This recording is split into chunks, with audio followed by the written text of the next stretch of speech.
Today, we're exploring morals in marketing and the power of negative press.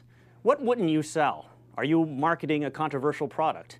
Well, it doesn't get any more controversial than ashleymadison.com with the slogan, "Life short, have an affair." This site facilitates extramarital affairs, and today we're talking to the site's CEO and founder, Noel Biderman. Hide the wife, hide the kids. It's going to be a good one. It's This Week in Marketing.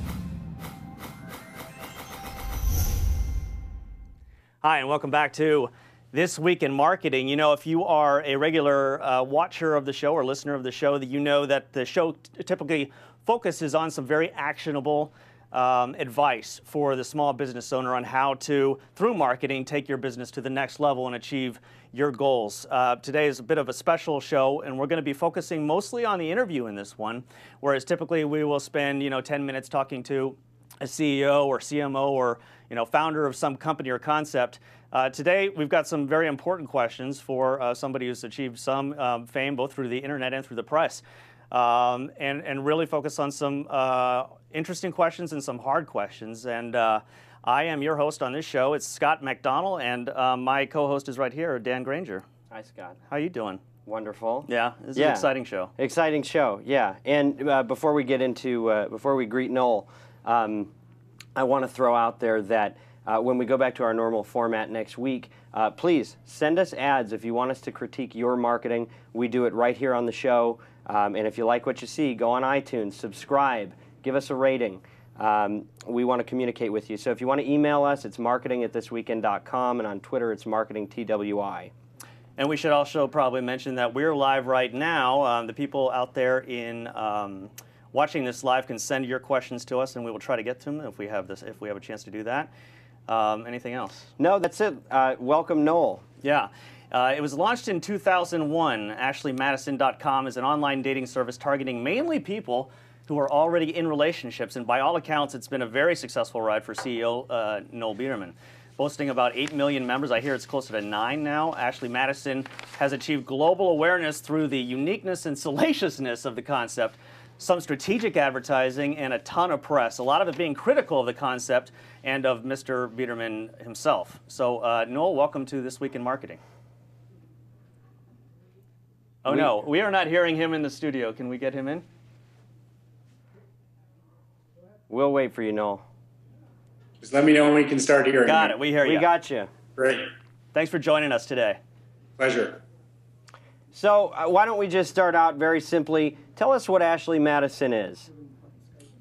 Yeah, for those of you who may not have heard of it, we're a dating service with a huge and unique caveat. It's for people who are already in relationships. And we created Ashley Madison because at the time anyways, 30+% of people going to so-called singles dating sites weren't single at all. And we thought we would try and build them a social network of their own. Okay, and so what kind of traffic are you getting to the site?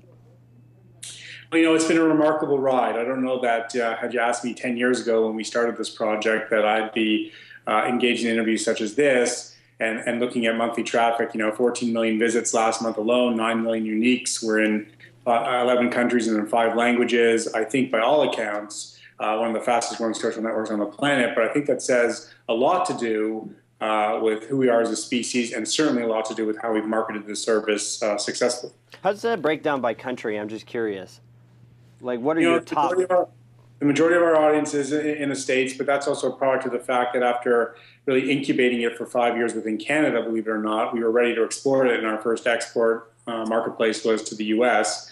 And it's only the last year that we've gone to Australia, New Zealand, to Sweden, Switzerland, Germany, and now Spain, and places like that. And so I think ultimately, because infidelity crosses both genders and every socioeconomic group and every ethnic group you can think of, that we truly can export this product worldwide and can have 100 million members with just about proportionate representation in every single country. So I'm interested in the kernel of the idea. Was it the research that you pointed out that 30% of people on the the usual typical dating sites are already in a relationship? Was it that research that kind of propelled you to say, well, there's a business here? Absolutely. That research combined with what I felt was a unique fact that all the other research I could find on the topic of infidelity seemed to me to be fatally flawed. And what I mean by that is it seemed to have sort of a chasm, if you will, between what people were stating was their behavior and what the reality was. And so I started following the dollar bills to the massage parlors of the world, to the escort agencies of the world, clearly what was going on these singles dating sites. And I started to ignore what was really retrospective, analysis, which was sociologists and social workers trying to talk about the topic of infidelity post-mortem, to couples who were trying to repair their relationships and were going to be very biased in their conversation. And once I got past that, I realized there was a massive market out here that people were underestimating. And so that's a great opportunity for any entrepreneur, to be honest with you. And so my challenges wasn't that I had to invent infidelity, which is something nobody can do. I can't manufacture that out of thin air. But I needed to be able to say there was an addressable market. Clearly there was, bigger than what people believed. And then could I actually market the service? Would people allow me to go out there and tell the story? And so that's been the unique success, really, of Ashley Madison. We've been able to tell our story. So tell us about the money. What kind of revenue do you have right now with the site? This year we're probably going to make close to $60 million. We're wildly profitable. I think $100 million per year is right on the horizon. I think if you look at some of the digital valuations that are being placed out there, we acquire customers, we charge their credit cards. So what's the value of an Ashley Madison that has 9, 10, 11, 12 million customers and has global potential reach? I would be one that would argue we're the next billion-dollar company. That's interesting. I didn't even think about the credit card issue, but how are you defined on the credit card bill statement? Not as AshleyMadison.com. Oh, yeah, I guess you couldn't say what it is. All right, I got to figure this out. Now, help me with the math. In the United States, how many marriages, how many married people do you think of the 100 million could be using Ashley Madison? I think that's a great question. You have to look at this business almost like, and not to be cavalier about it, but almost like tagging fish, right? If you look at the landscape, the vast majority of people, my estimate is 70% will fail at being monogamous within their marriage. And so our addressable 70%. So our addressable marketplace is going to be 70% of that population. In a sense, my marketplace, my possible marketplace, is larger than the singles dating site marketplace. And we all know how successful Match.com and eHarmony have become. Those $300-400 million a year businesses. And so there's no doubt that we can be just as large, if not larger than them, if we're afforded the same marketing opportunities. Real quick, kind of marketing 101 question. Are you kind of a one-size-fits-all, or do you have in your mind a kind of a segmentation analysis within Ashley Madison, which is like, here's how we're going to attack the person that's been married for 5 years. Here's how we talk to the person on their second marriage. Here's how we talk to the woman that's after married men. Do you have kind of different strategies there? That's a great question, and you really hit the nail on the head. From day one, when we were building Ashley Madison, we had to make some conscious decisions. Was this going to be a site exclusively for married people? Well, the first thing we did was we toned down the word married. We started discovering, again, and the research bears it out, whether it's the recent census data or others, a lot of people live together in coupledom. They're not actually married. It's more of this kind of civil relationship. They may have children together. They are relationships of significance with an expectation of monogamy. So right away, we started using the word attached versus married in every instance that we could. Secondly, were we going to allow single people into the service? Absolutely. The research, again, was telling us that, men in particular were happy to be with a woman who was single, that was fine with them. Women seem to be less open to those kinds of relationships. That's evolved over the years, but they wanted more of a mutually assured destruction kind of relationship, another married person. And then we even had to discover, was there a market potential for, married men and married women who wanted same-sex experiences? And so, yes, that too became part of our community. And so all of those avenues required unique and focused marketing. And in particular, we started with one, the married woman. And we believed if we built the whole service around her, the men would figure it out and everything else would fall into place. And so that's what we did.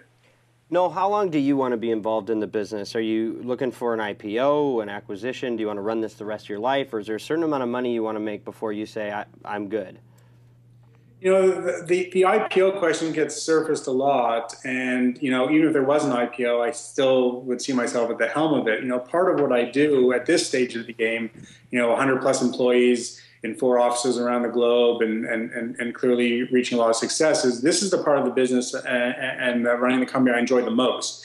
engaging individuals like yourselves, kind of exploring the topic of infidelity, marketing, the society trends that we're facing or not facing. Those kinds of things are things that I do voluntarily. Yes, sometimes it helps further the brand for sure. Other times it just helps me, in a sense, even become a more successful marketer. And so, I'm pretty happy with and have great appetite for running this service. Not a lot of other people know that I've also put a lot of other interesting brands on the map. We're the company behind CougarLife.com, which is a wildly successful dating service in and of itself, and ManCrunch.com and EstablishedMen.com. And so we started taking the approach once we had a lot of success with Ashley Madison that, the road less traveled, it's traveled a lot more than people realize. And so maybe we'll tackle those kinds of markets that the traditional companies aren't interested in tackling. I want to get into the actual marketing you've done on your website to get people to sign up and purchase. What is the current conversion rate on the site, and what has that grown from? So, the approach has been really a staggered one. We really genuinely believe to create legitimacy around an affair service, we had to go to the most legitimate medium. And this is in 2001 I'm talking about. An undisputed king of legitimacy we felt was television advertising. And not only just television advertising, but television advertising directed at women. And so, yes, the design of the site had a certain look and feel to it. The name, clearly Ashley Madison, everything we wanted to do was catering to those women.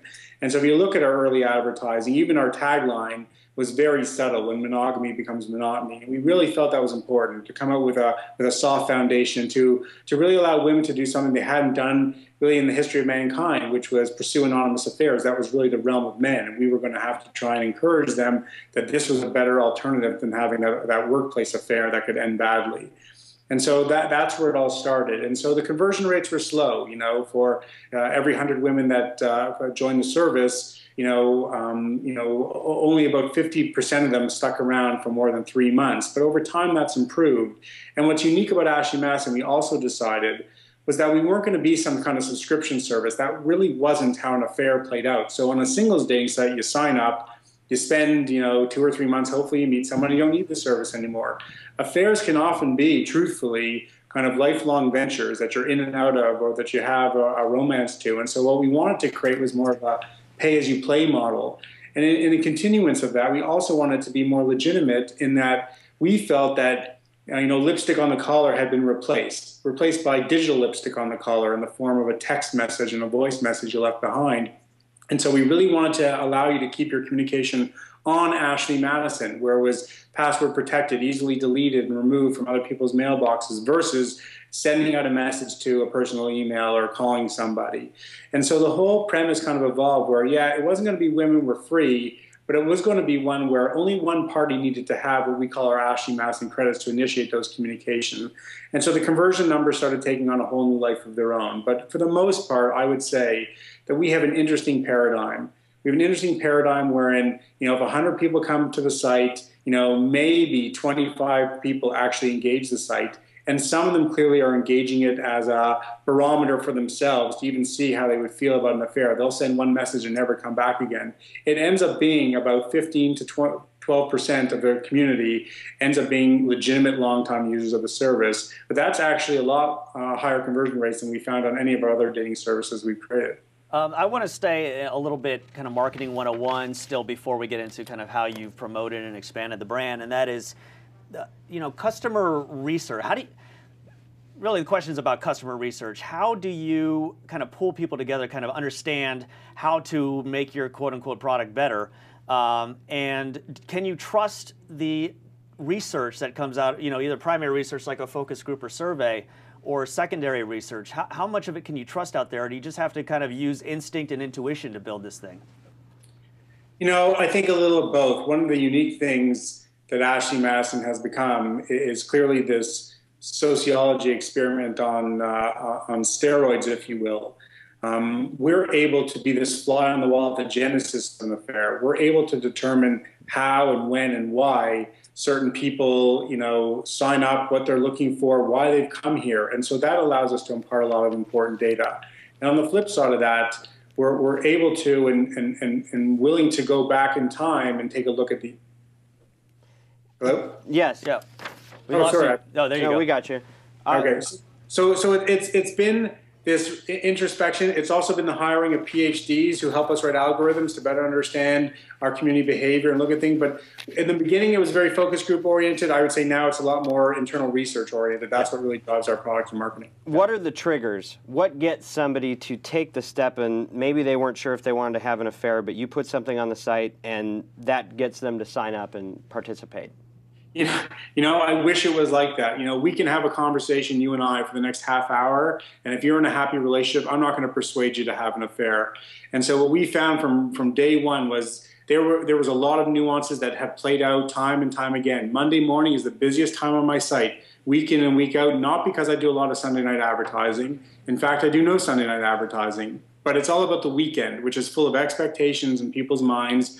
And once that expectation isn't met, that's the impetus to go and have an affair. And so, like I said, my role in this is to continually message these people in marriages to say, hey, if you've decided to have an affair, the workplace is the wrong platform for you. A singles dating site is the wrong platform.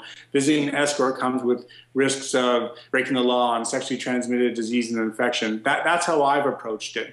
And we've had a lot of success around that. And so we don't have to create or convince someone to have an affair. We just have to persuade them that if they're going to have an affair, we have built a product and a service discreetly and perfectly tailored to them. No, that's not what your ads say. No, listen, my ads say everything from, you know, a billboard in the middle of Beverly Hills that say life is short, have an affair. Right. But there's no way anybody in their right mind sees that billboard who was happy in their relationship 2 minutes ago and so goes, you know what? Noel's right. Life is short. I'm going to go have an affair. What I'm trying to do with that kind of marketing is, with the frequency of one, put a stamp in your mind about what this brand is, clearly stating what our service is all about. So whether it's 6 months from now or 6 years from now, this is the first place you go to check it out. Now, no, you understand direct response marketing, though. There are people that are looking for a product, and you're going to get them with effective, clear messaging.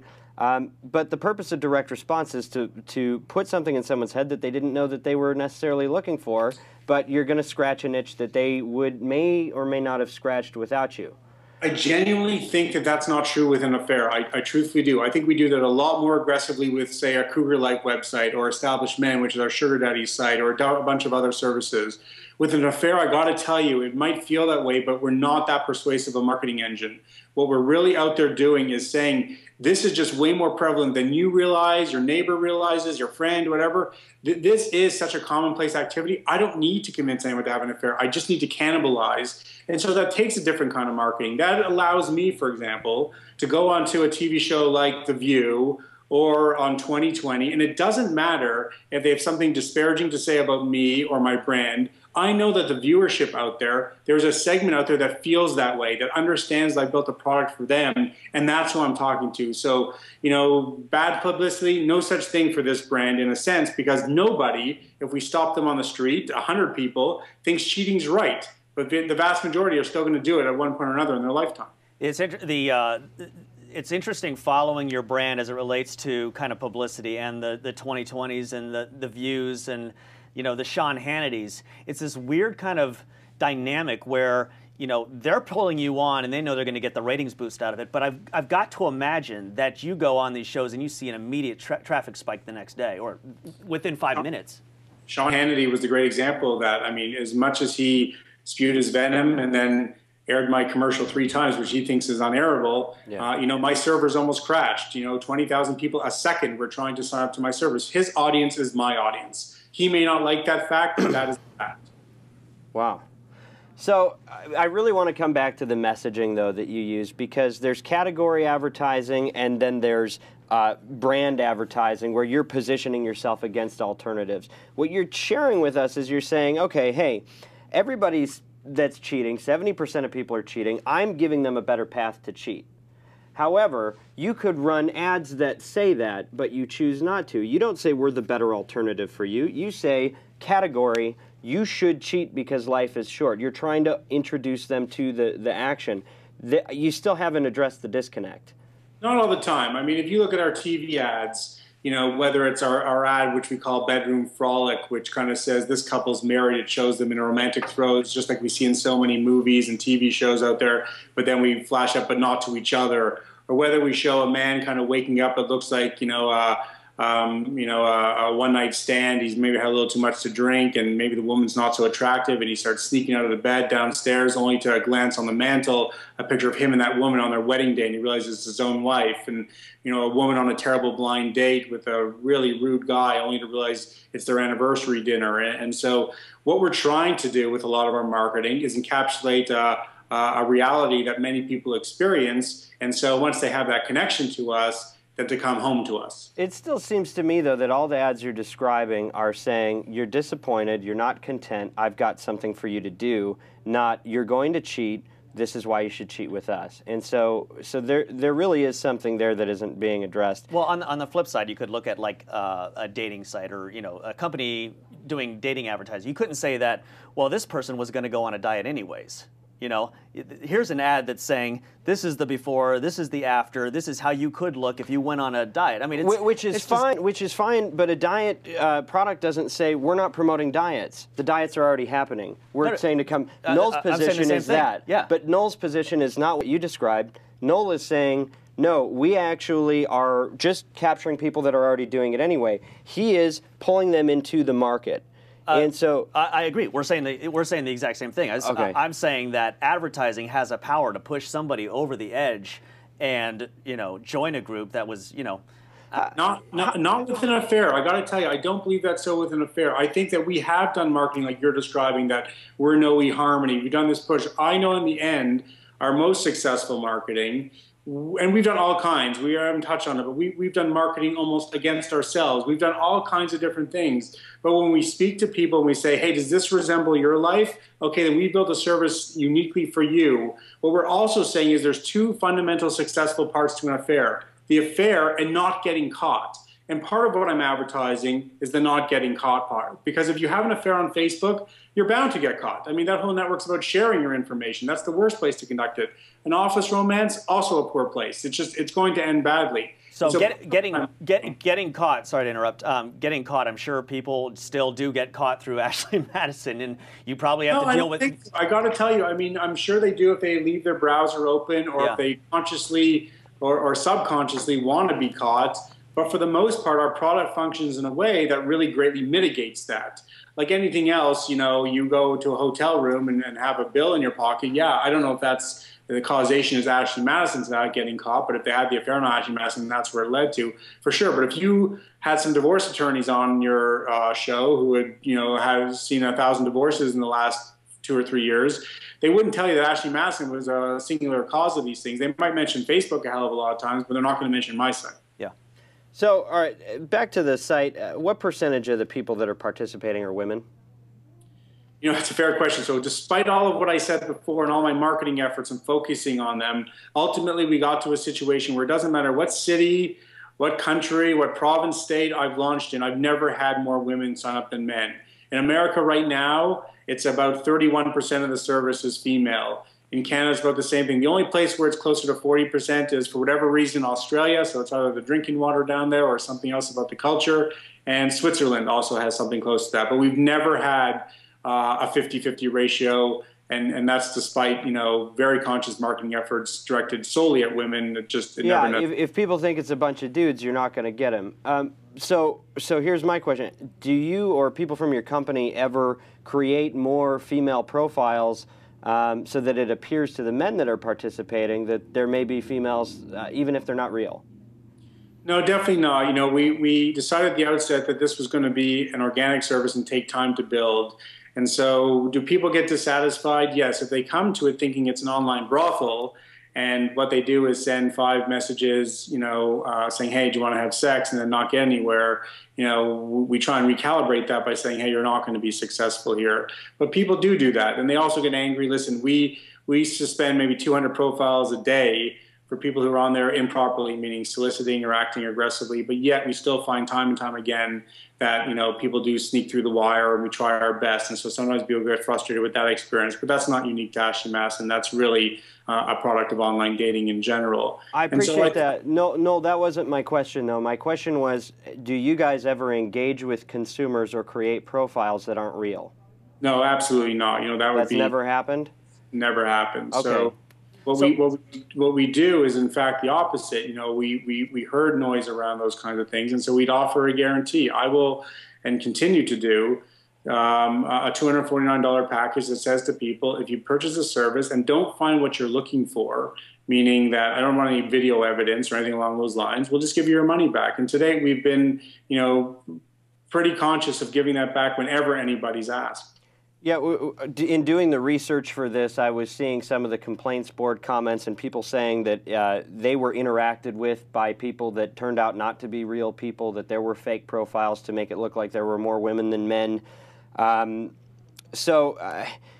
you're saying that never happens. Possible, to be honest, I mean, like I said, I think what ends up happening is people have interactions. You know, there's more men than women on the site. If a woman rejects a guy right away, he thinks that there's something up or whatever it ends up being.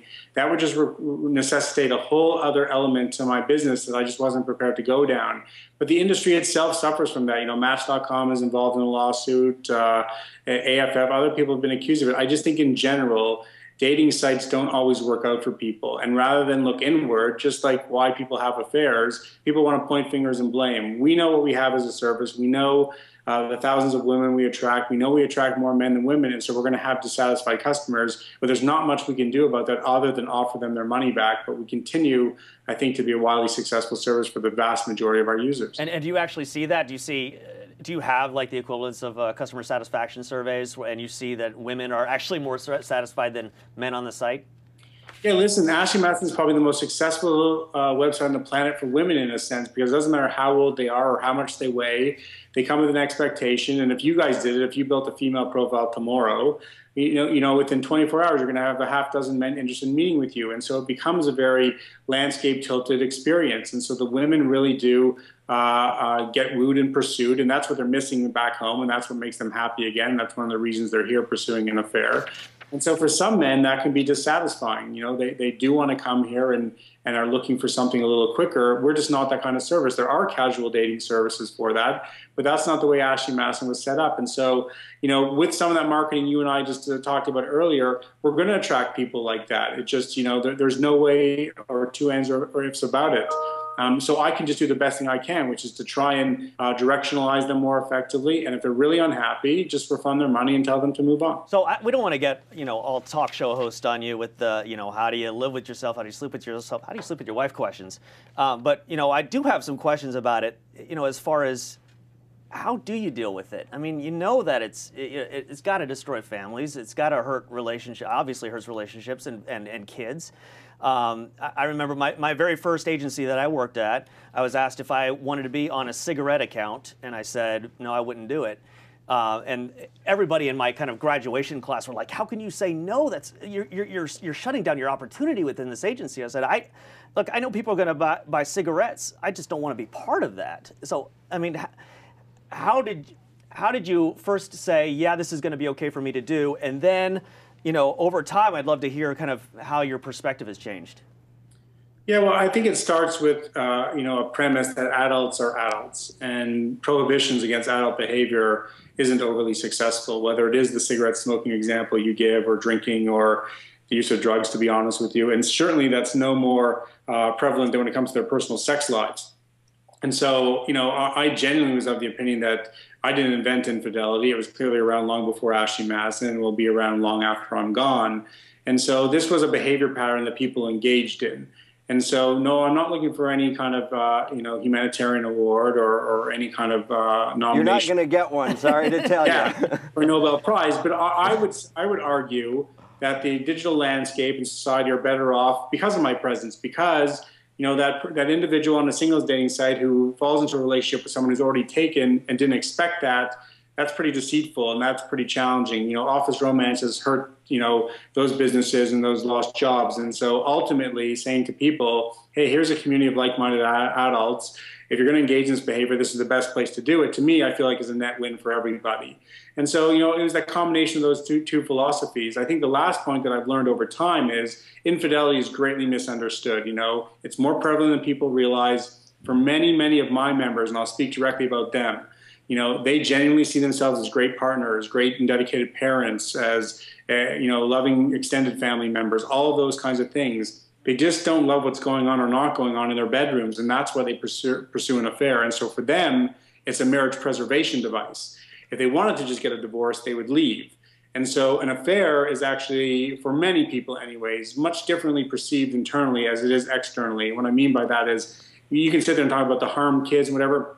That's what divorce does. Divorce clearly shatters a family, and we all know that children raised by a single parent, just have more trouble with alcohol and the law and less access to education, all those kinds of things. And so that's a product of divorce. That's not a direct product of infidelity. I think they get misconstrued sometimes. So Noel, I'm hearing you saying everybody's doing it. I didn't start it. He started it. Marriage is hard, and so people need it. So do you use Ashley Madison? And if not, why not? I don't use Ashley Madison, I guess because I'm 9 years into a really good marriage, and maybe one of the ironic benefits of running Ashley Madison is that I talk about infidelity, every working day of my life. And so if anyone should be conscious of the effort it requires to kind of stay on track, maybe it should be me. But, I'm the first though to confess that if I did wake up in a sexist marriage like, 22 million Americans are currently in, I didn't sign up to be a priest. I'm not interested in celibacy. But I do have 2 children together in an economic situation and a great extended family. I could definitely see myself straying long before leaving. And how would your kids feel if you had an affair and they found out about it? Listen, whether my kids or whether I found out my partner did, there's devastation around it. There's no doubt. We can talk about the emotion and it being legitimate.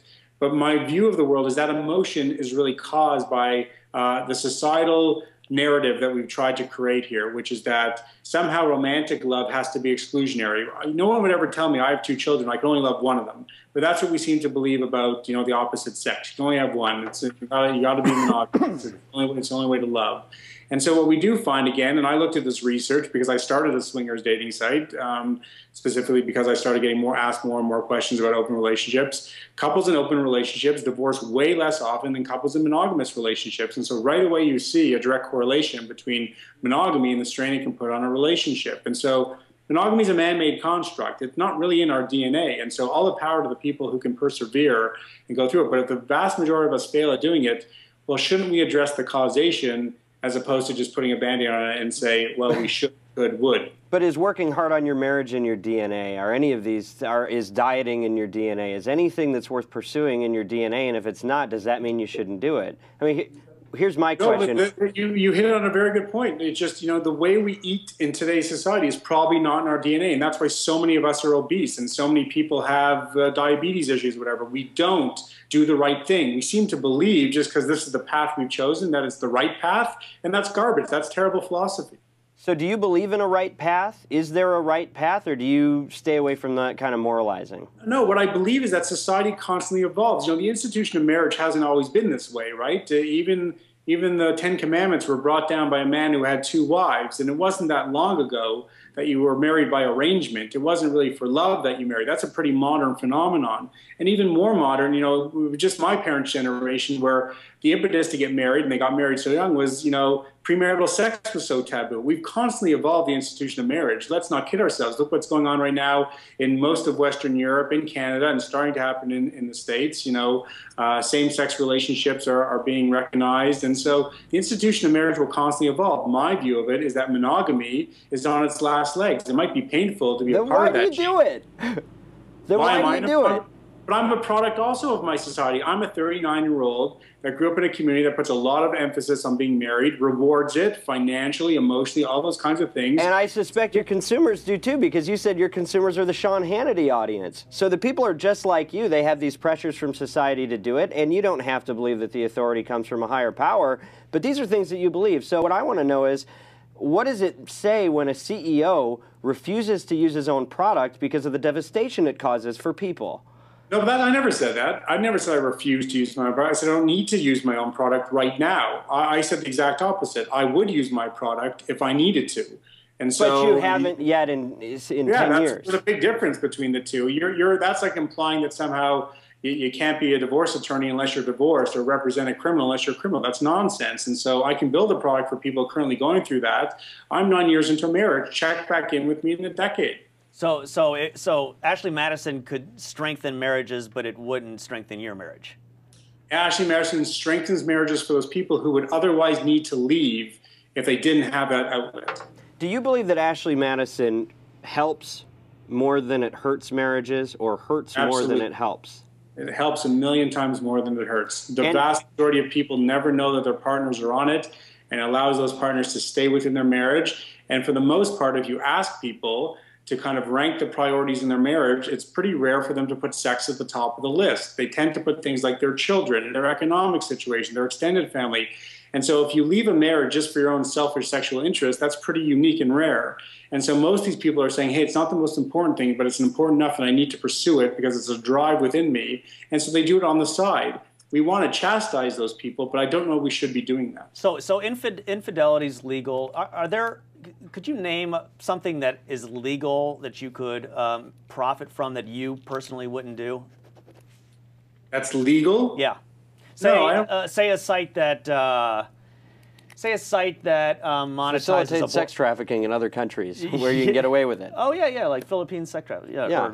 What wouldn't you sell? My view is, 30 years ago, if I wanted to build an interracial dating site, people may have had a problem with that too. But that just shows that those people, as the society moved forward, were probably in a place of ignorance. It wasn't that long ago the Larry Flints of the world or the Hugh Hefners of the world had to fight pretty hard to just publish a magazine with some nude images in them.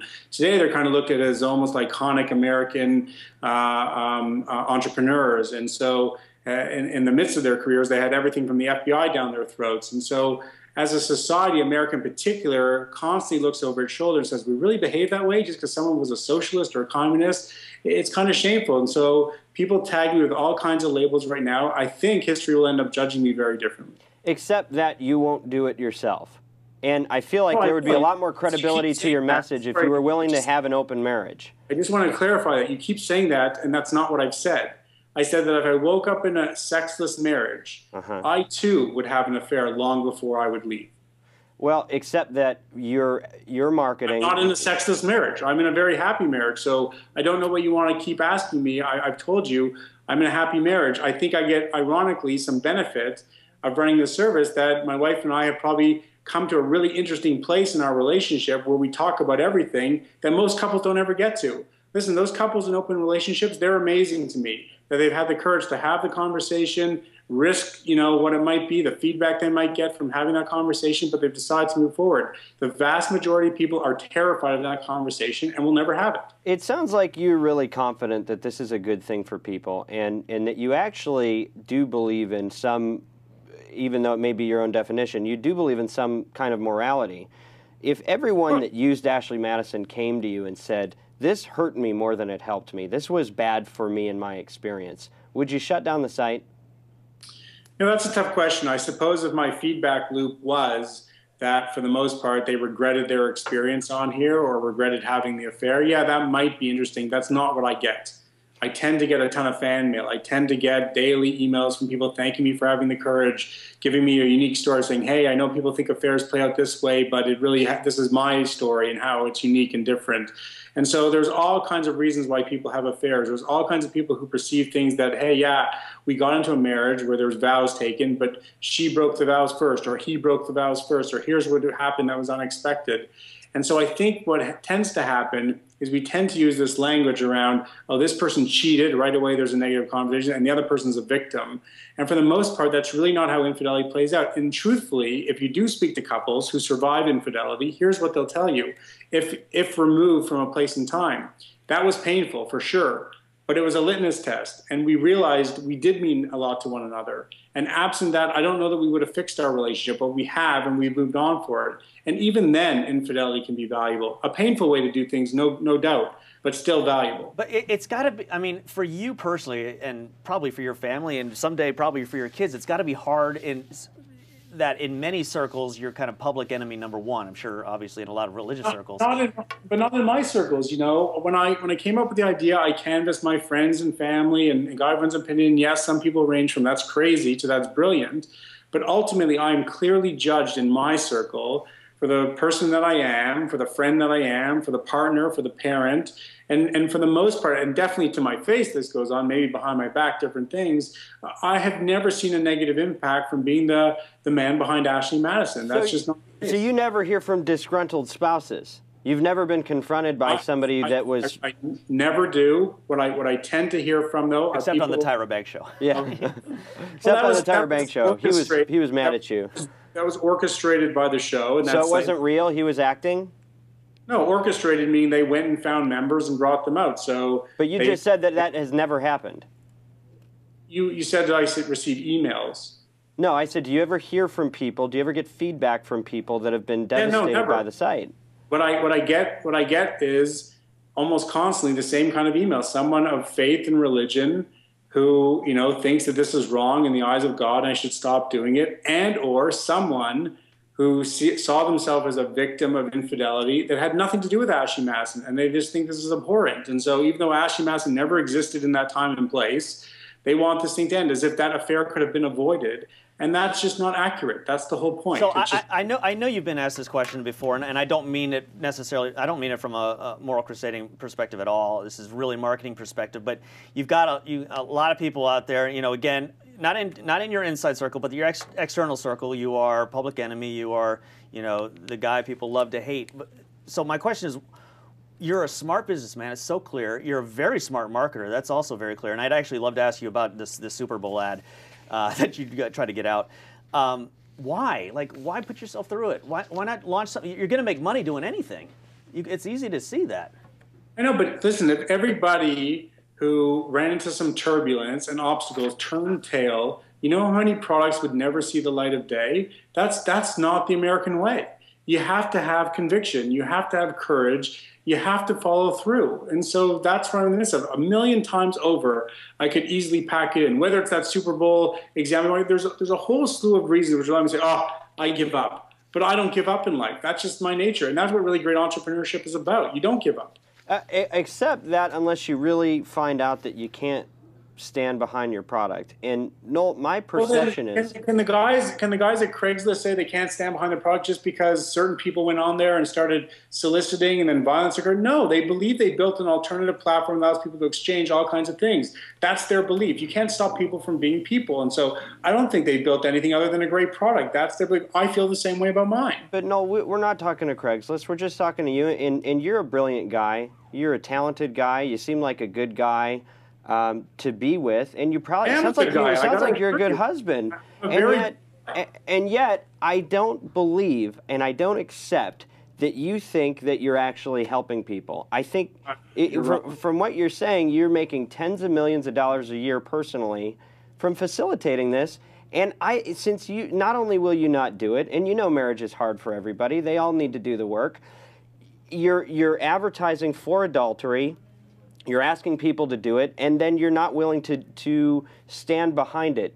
You're saying one thing and you're doing another. Stand behind it. That's an unfair characterization. I know that people need their cathartic outlets, and so I have no problem with strip clubs. When you ask a lot of women if they know what men do within strip clubs, and once they hear the truth, they find that to be equating to infidelity. Massage parlors are on every street in America for a reason. They aren't catering to single men. They're catering to married men for the most part. That's just the way it is. You know, go flip open any phone. But you keep talking about everybody else. We're just talking about you. We know that there are people that deal drugs. There are people that push divorces. Personal faith or marriage of any consequences to me as a marketer or a business leader. I don't really get it. So I missed the first part. Faith, marriages, business? I just don't understand why we're talking about my personal faith or my personal marriage when I thought we wanted to talk about my business and my business acumen. I don't really see why there's a disconnect here. You know, some people hate Bill Gates for the way he went about, you know, distributing. Well, first of all, no, we don't hate you, but our purpose today is for the people that are watching that are in some of the gray areas, or they don't feel good about what they're doing. I've marketed hundreds of products, and I've had some where I took the money and I didn't really think too much about it, and then I got a lot of feedback from people that it was not helping them in their life. And it's hard when you're getting the money. But at some point, if we start down that list, We should talk about all the gene companies and cosmetic companies that make girls feel bad about themselves, that lead to eating disorders. We should surely talk about the fast food chains that are poisoning our children and the Coke and Pepsi companies. We should. But let's assume there are other people. Let's take all those things and assume that there are other companies and CEOs that also have a disconnect between what they believe and what they market. We're just talking about you, and you. No, but I'm trying to look at a landscape where you can sit there and say, oh, Fox, the Rupert Murdoch. Well, you know how many, millions of dollars he makes from selling pornography through his cable channels? And so I don't really know. The bottom line is you have to decide as a business person, do you want to cater to demand or do you want to cater to your moral compass? I chose to cater to demand. If you choose to be a marketer towards your moral compass, that's awesome for you. That might be very narrow. But thank you, because but that's honest. That's honest, because you have not said that you're in this because you think it's good for people. You're saying I'm in this for the money, and thank you, because that makes sense. At least we know where you stand. No, what I said was, from day one, I built this business because it was a massive opportunity. We opened this whole conversation with me saying, and you're going to make $1 billion on it.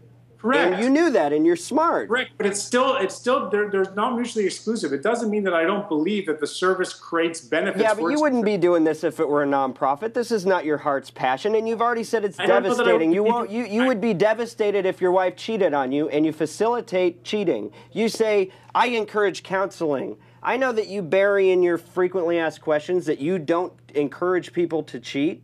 But you do encourage people to cheat. You tell them life is short, have an affair. And you made that your tagline. But then you come and you talk to us and you say something that is completely divergent from that logic. No, I don't think that's true. I think the bottom line is, you can't convince someone to have an affair. You can put me in front of any happily married couple. I can beg them to do it. I can pay them to do it. They're not going to do it. It doesn't work that way. You can put the gun in their hand that they have to pull the trigger. I get it. Life is short, having an affair is just about good marketing. The frequency that phraseology requires to be heard to create a recall for Ashley Madison versus when monogamy becomes monotony is 7 to 1 better. Look, man, people didn't figure out that they wanted a ShamWow. They saw an ad one time, and then they said, oh, I guess I want a ShamWow. Yeah. That's going to scratch an itch. And honestly, I respectfully disagree here. You could say, internet porn has exploded, and you could say that, well, these kids, 12, 13 years old, they were going to watch porn anyways, right? They were going to go to the 7-Eleven and pay somebody to buy them a Playboy for them. I think the expansion of the access to it influences behavior toward that action. I mean, otherwise you would have said, okay, well, Match.com's got this market cornered. I don't need to be there. Well, your porn commentary is an interesting one. So Americans watch and go to more strip clubs than the ballet and the opera and Broadway combined. Everybody's doing it again.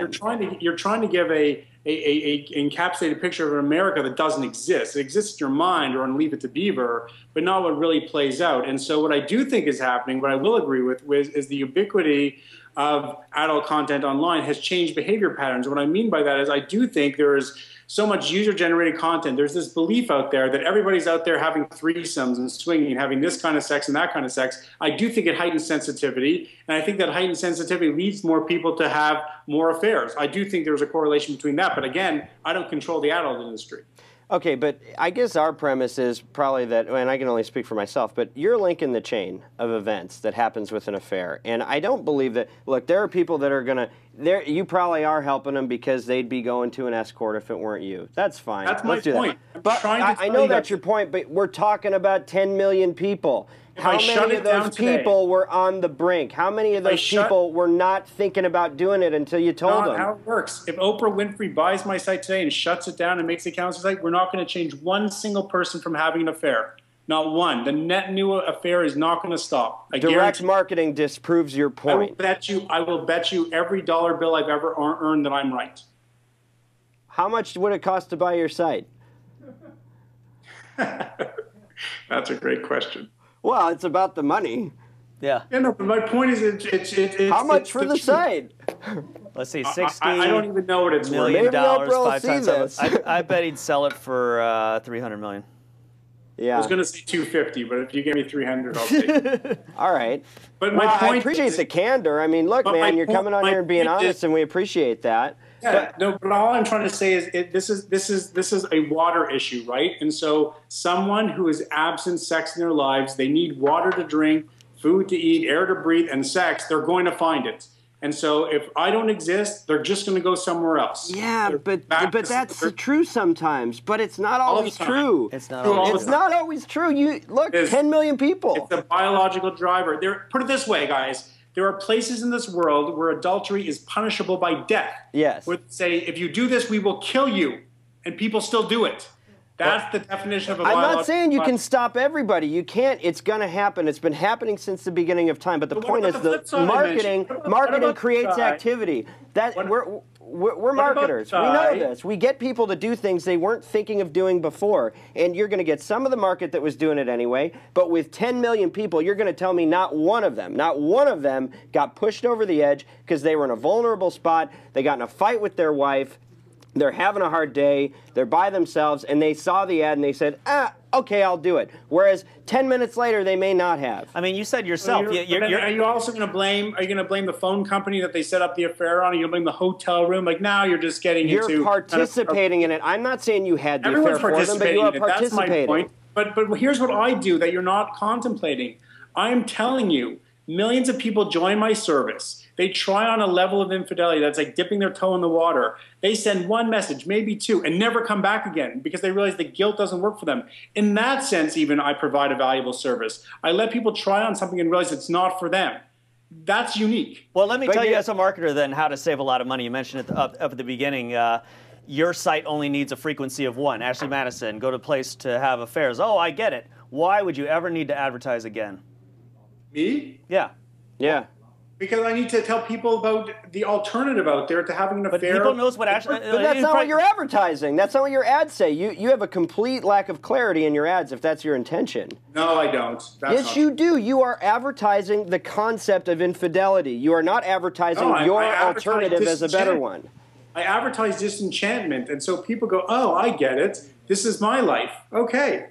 That's right. It's enchantment. It's not alternative. Enchantment is a driver. No, listen. You're making it sound like the only... Have you ever listened to our radio spots? Have you ever looked at some of our online advertising? Like, we have a lot of different mediums. You just said TV's the king of all of it, and that's where you get your play. It's all about TV spots, and your TV spots show sexy people about to engage in sex. It's not... You want me to tell you guys a great secret? Yes. You know, one of the most successful TV campaigns is the one we created, where we created an organization that hates us, protests us, and it's wildly successful. Doesn't say any of those things. Well, I mean, that's exactly why you go on Hannity and Oprah and all those things. Can I just tell you, there is no question that you are a genius. You are a genius marketer, and a lot of people question that. But no, there's no question that you're really smart and really talented. My position on this is, as a marketer, that there is a better and higher use of your time and talents.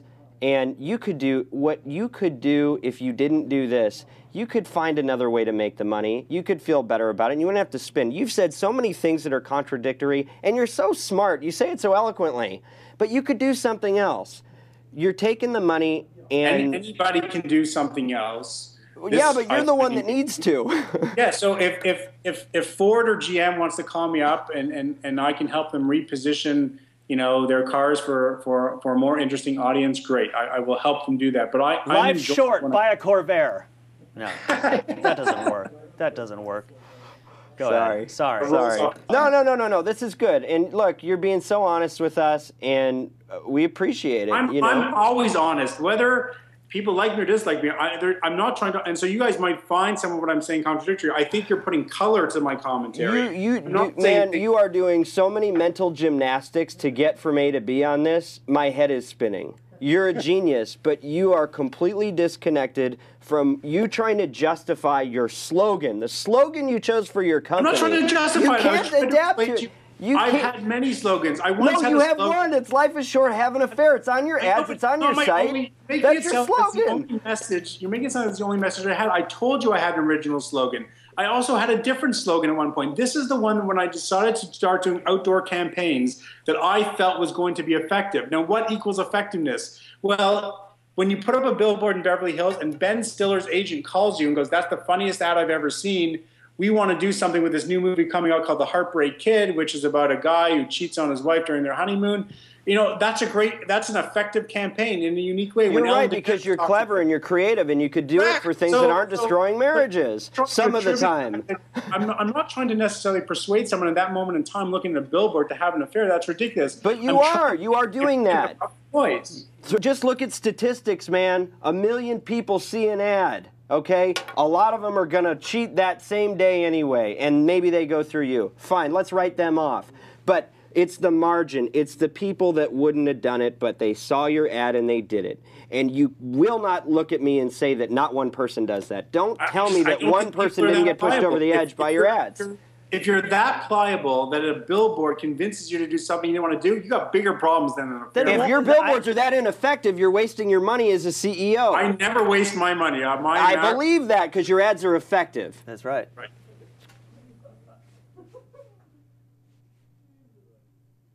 You're a smart guy. I wish you'd do something else, man. And that's what I think that, I mean, like, people that are watching this, most people don't ever even have to consider, like, should I promote infidelity, okay? But I feel like we could all go in so many different directions. And but here's my last point. Honestly, this is important for you guys to hear. Great societies are built on tolerance. So there, but for the grace of God, go other entrepreneurs. It's good for society that I'm fighting. You believe in God? I believe that. I know you guys don't think I believe it, but I do. I really do. Anything else? We can't all be the same. We can't all just do it the same. Somebody has to sometimes do it a little differently. And even if it's unpalatable, we have to sit there and say, okay, I get what they're doing. So the next but at the end of the day, it's not helping people. And I think if your margins were thin, if you were making $60,000 a year doing this, you'd be doing something else. You're not in this because it's the right thing to do. You're making a killing. I'm saying make a killing doing something you can stand behind, something you can participate in. You're eligible as a CEO. As a married man. I get that. Listen, like I said, we agree to disagree, which is you can approach a philosophy of business, which is I want to do things that I can, wake up behind. You stand behind your product. You're a CEO that won't stand behind his product. No, I will stand 100% behind it. But not in your home because it causes devastation. I don't believe it causes that. You said at the beginning of this interview, if your wife cheated on you, you'd be devastated. But not because she used an inanimate object. I'd be devastated because of what happened to me morally. I would be devastated because I couldn't figure out how I failed my relationship. All of those things. I wouldn't blame an inanimate object. That's not the kind of person I am. Are you? I would take a look in the mirror. Yeah. Yeah.